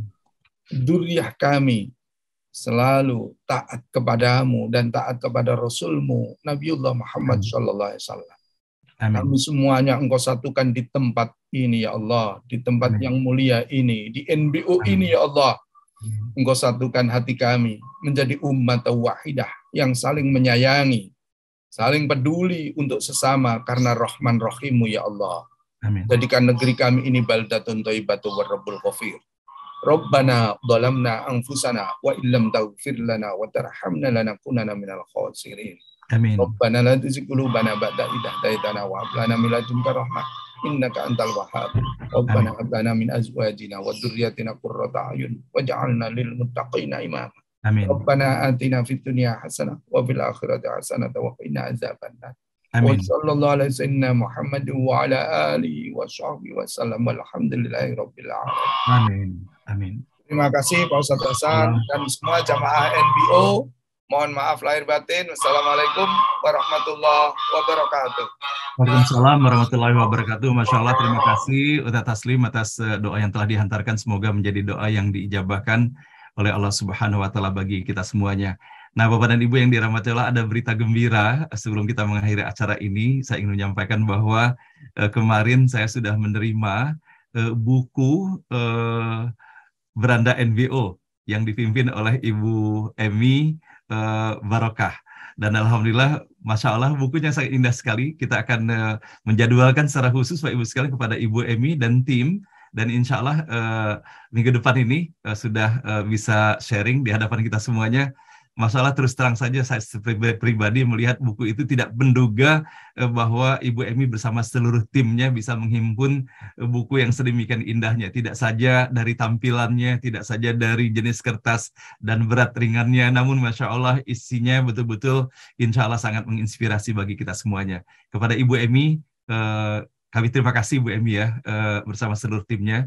Insya Allah nanti minggu depan kita jadwalkan secara khusus Ibu Emi, apakah hari Senin Ibu Emi untuk tampil di dalam forum ini.